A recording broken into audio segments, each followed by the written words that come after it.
But when you ban it outright, or some of these things, like they create a duty of care so that social media companies could be sued if they make available any content that could harm children. And like you said, we see a lot of very expanded definitions of harm right now. So, some people think like, oh, anything that could harm children, of course, that's got to be, very serious, dangerous stuff. But we have legislators in some states trying to define anything related to LGBT people as harmful. We have, any information about contraception and abortion as harmful. Any information about certain, theories around race as harmful. So I think that, if you give the government this power, it could end up being used in a very broad way to define harm against kids. Right, and you mentioned a lot of examples where, maybe conservatives could exploit what's harmful in order to do censorship. Happens on the other side too, right? There's the Democratic legislators everywhere the new crackdown on misinformation, how all sorts of things are harmful to people. Speech itself is harmful. I say this to people on the right, like, even let's say social media is just as harmful as you think it is. Are we really going to create a system where you have to, hand over your driver's license to prove you can be on a social media site? Are we going to limit access? Are we going to create some surveillance state to accomplish this kind of, how would that scheme benefit those of us who are for free speech and think, the Democratic Party, as well as the Republican Party, is trying to crack down on that? Like, why is it a good idea to give the state governments or the federal governments more power to restrict what is ultimately speech? Have you any idea how successful censorship is on TV? Don't know the answer? Successful, isn't it? Well, it's a little bit after Labor Day. Welcome back. Hope you enjoyed the summer on there. We took a couple of weeks off. We had some content on there. Hope you enjoyed it. Some of it was about age verification, which I think still a lot of people don't understand the issues that are on there, that they don't realize that it is a constitutional issue. For the reason is that it's the wording in each of these bills, especially in the U.S. ones, are the wording is just it's really incredibly vague. And they don't say pornography; they say adult content or adult material. Now, some people will say, "Well, porn is for adults." That's correct. That is correct. But you have to remember, because they're saying adult content, they could slap in their R-rated movies, horror films, action films, anything that's of the R-rated. It doesn't have to be sex. It could be violence. This is what the politicians have been wanting to do for many decades now. These are the same politicians that are in office now were in office back then in the 1990s, arguing the same thing. And this was prior to the internet. So you could imagine they were talking about video games, music, DVDs, cable TV, what's on cable TV. And they said, we got to protect the children. Protect the children. Well, it seems like we've gotten some good news. We have 2 stories out this week. There's some good news about age verification. And one of them is a surprise. I didn't expect this. But, let's take this one with a grain of salt. But it seems like Australia has nixed the age verification mandate. When everything breaks at the seams and you feel like you're losing belief, damn it, you just gotta stay strong when it all falls apart and goes wrong, when you feel let down and so lost and it feels like you can't hold on. Well, damn it, you just gotta stay strong, 'cause sometimes things go wrong and one day everything's gone, but you can make it out and move on. So damn it, you just gotta stay strong.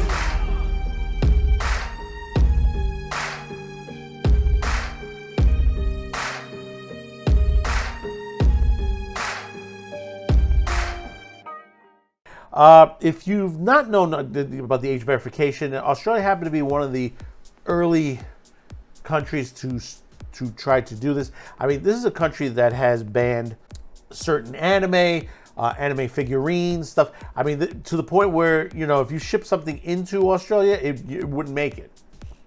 Now it's starting to reopen back up a little bit, but still, that censorship is still there. And the thing about it is that, at one moment they could flip it back over. But the good news is, The Guardian had reported this. There are 2 articles out. I'm going to read the XBiz one, but also do check out the Guardian one, which is the Guardian's Australia will not force adult websites to bring in age verification due to privacy and security concerns. The one we're going to read today is going to be Australia nixes age verification mandate for adult sites over privacy concerns. You can check this also at XBiz and also, like I said, at the Guardian. The Australian government announced Wednesday that it will not require adult websites to implement age verification. According to a report by The Guardian, the decision was made due to concerns about privacy and the lack of maturity of the technology. After a 5-month delay since the country's e-safety commissioner, the vocally anti-porn Julie Iman-Grant, submitted her roadmap for imposing age verification requirements on online pornographic sites back in March.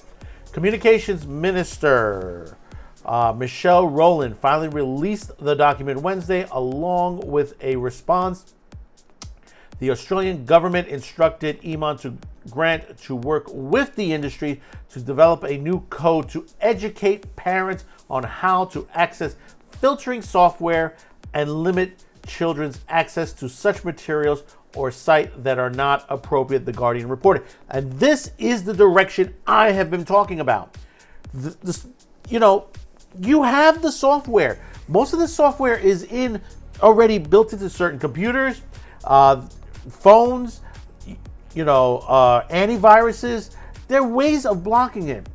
If you work in a corporation, like I worked in department stores, you can't access these sites in a department store chain. It gets blocked. As soon as you type in the address, boom, it's locked out and you can't get around it.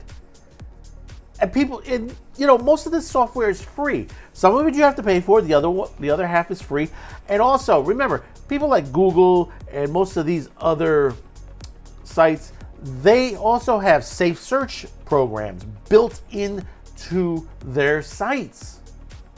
So you can block certain things in certain ways.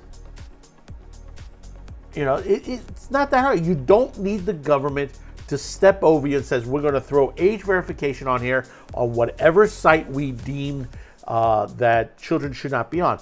Understand, kids shouldn't be on these sites. That's not, it's never an issue. But the way you're going, you have to remember this. The sites that they're deeming on here are not the sites that they're going after, the real true sites they're going after. TikTok, Instagram, and X, and Facebook also too. Those have a lot of pornography on there. Now, do you see those on age verification? No, not at all. Why? Because they have a large footprint in these countries. Now, you may hear every once in a while they said, oh yeah, we're going to go after them, and this is that. But after a while, you don't hear anything else of that situation. Let's read on. It's clear from the roadmap at present, each type of age verification or age insurance technology comes with its own privacy, security, effectiveness, or implementation issues. The government's response to Iman-Grant proposal stated, the government stressed that any age verification technology must work effectively without circumvention, must be able to be applied to pornography hosted sites outside Australia, and not introduce the risk to personal information for adults who choose to access legal pornography, The Guardian reported. Iman-Grant's roadmap, the government explained, makes it clear that a decision to mandate age assurance is not yet ready to be taken. And I don't think it should be. You have to remember one thing. They're going to store that information. that means they're making lists. We heard this from if you haven't seen the video that's hitting this week about the main age verification, the woman who's the feminist on there says that we need to know who you are. That's what they wanted to know, who you are. Let's continue on. As experts reported, Iman Grant has acknowledged having conversations with U.S.-based religious-inspired anti-porn lobbyist Morality and Media. I'm not going to call them NOSC, Morality and Media. She even appeared on a Morality and Media podcast at the Coalition to End Sexual Exploitation Summit in July of 2021, shortly after the Australian Parliament passed the country's Online Safety Act. Before moving to Australia, Iman Grant received degrees from Boston University and American University, worked in politics in Washington, D.C., and then for the tech giants Microsoft, Twitter, and Adobe. According to her official bio, she now claims to lead the world's first government regulatory agency committed to keeping its citizens safer online. She was reappointed for a further 5-year term by the Australian government in January of 2022. The roadmap was originally commissioned by the right-wing government of Prime Minister Scott Morrison in 2020, following a parliamentary inquiry into age verification for online adult content. Again, not pornography, adult content. The Morrison government endorsed Iman Grant's proposal to institute a number of intrusive measures to determine people's identity and age before assessing sexual content. In November 2021, Australian investigative outlet Crikey published a lengthy report on Iman Grant's obsession with banning online porn. See, they'll say they're trying to ban porn, but they'll say adult content. And I keep emphasizing this. Remember, they use the word adult content and they try to redefine it as pornography, but then they can switch around and turn around and say, we also going to include R-rated movies. The Crikey report reveals documents obtained under Australia's Freedom of Information Act, in which the country's top internet regulator revealed explicit animosity toward press coverage of her contacts with Morality and Media and other foreign crusading organizations. Unlike the U.S., Australia does not have any blanket protections of free speech like the First Amendment or a Section 230 analog protecting platforms from liability for third-party uploads. Think about that for a minute. Australia does not have a constitution like the United States or Section 230, but yet they've decided not to go ahead with age verification. Goes to show you that it's a good outlook for maybe to get rid of these age verification laws. And now, the Free Speech Coalition had a statement, and they said, the Free Speech Coalition, the nonprofit trade association representing the adult industry, commends the Australian government for its sensible and judicious determination regarding online age verification for adult websites. The decision is not to impose mandatory age verification at this time is a victory for the privacy of Australians. As explained in its response to the roadmap for age verification, the government found that age assurance technologies are immature and present privacy, security, implementation, and enforcement risks. Rather than jeopardize the data security of Australians, the government increased its commitment to funding education and technology to keep children safe online, including the Family-Friendly Filter program, which tests and accredits parental controls and content filtering software. Now, all these these things can be circumvented, obviously.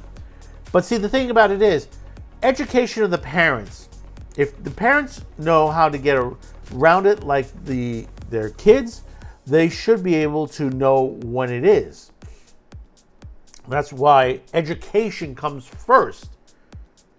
You don't want the government to take away, your access to the internet, just to say, well, we got to know if you're going online.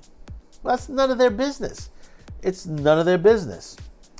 In recognition of limitations and potential risk associated with the current age verification technologies, Australia's government has chosen to prioritize the protection of citizens' sensitivity information while preserving their access to lawful content. Now understand, their access to lawful content. Pornography is not illegal. And see, the thing about it is, this is the mentality. It is another form of entertainment. It's not illegal. It used to be, but not anymore. We condemn them for taking measured approach to this issue, said Alison Bowden, executive director of the Free Speech Coalition. The decision is not to rush into enforcing age verification, demonstrates a commitment to well-informed policy making that respects the rights of both consumers and content providers.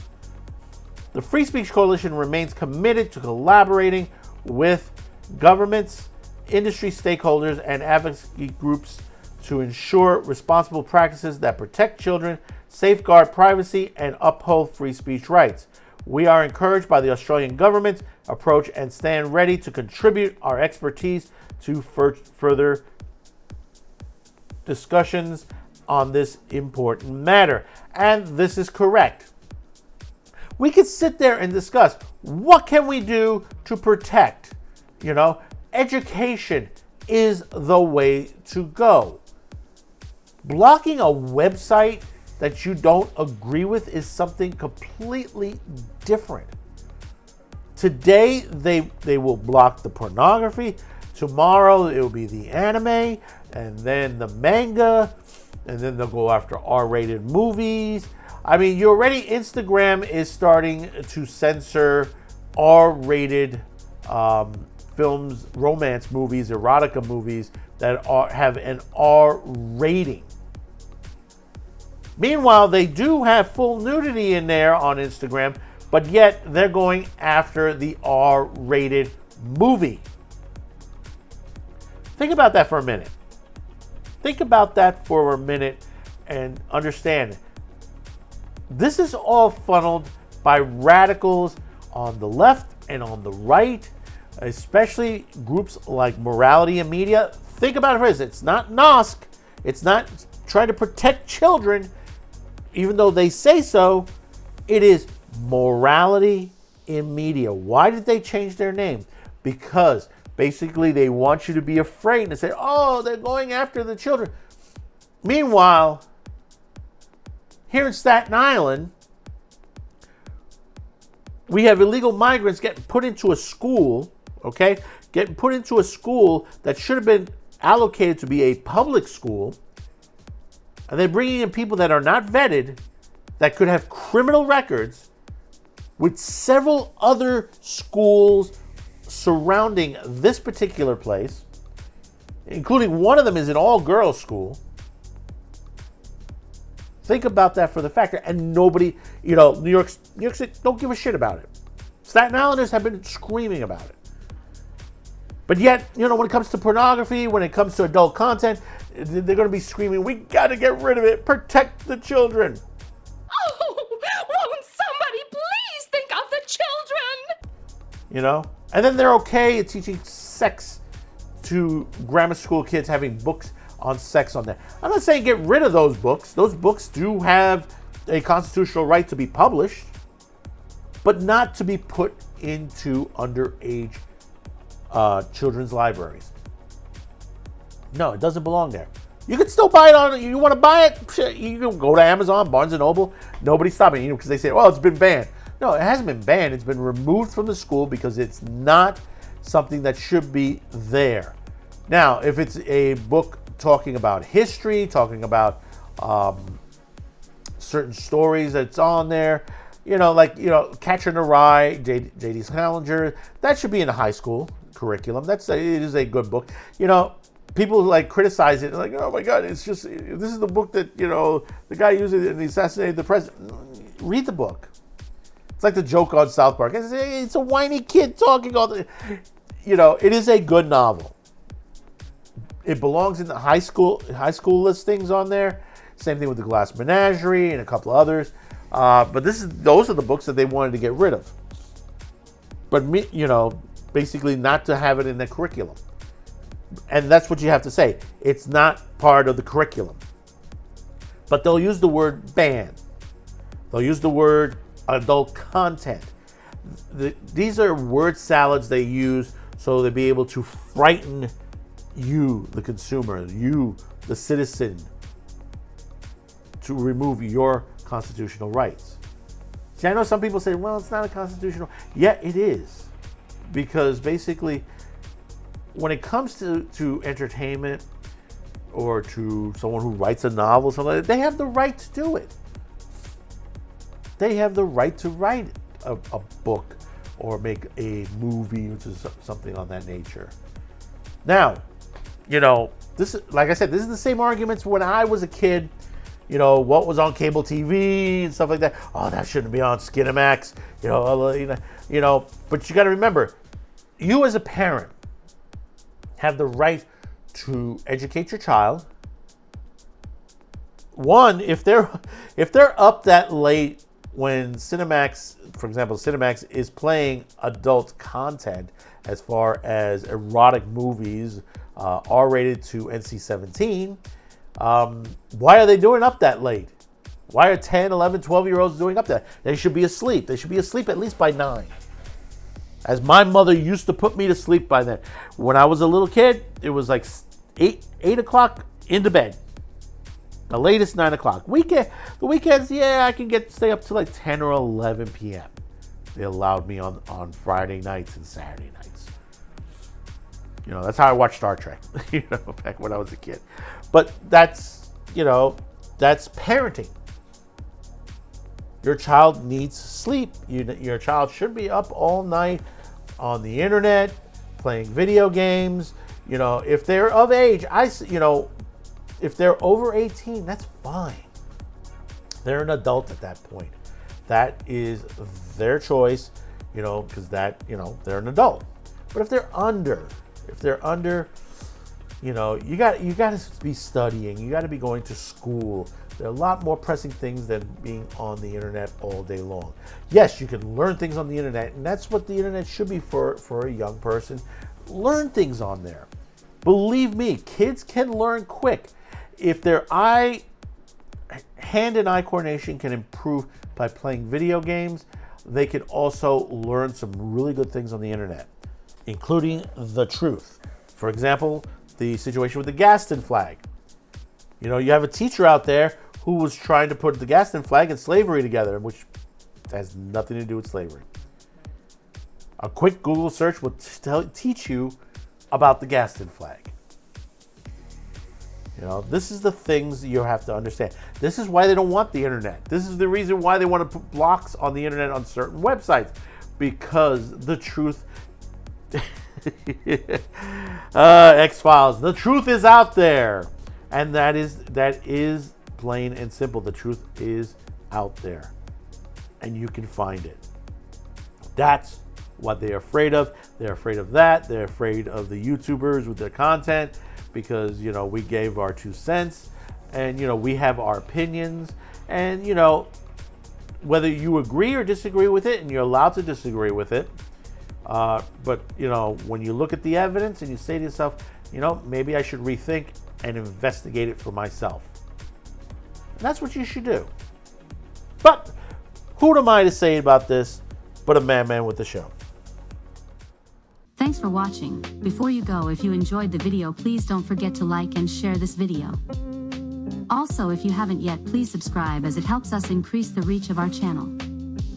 Finally, as a content viewer, you have the ability to help fund this and many other channels. If you wish to help grow this channel by financial support, you have 2 ways. There are 2 links below. One link will send you to a direct pay site where you can make a donation. The second link will send you to our gear store, where you can purchase t-shirts, mugs, and other specialty items. Any additional discounts will be listed on the main page. Once again, thank you for watching and your support.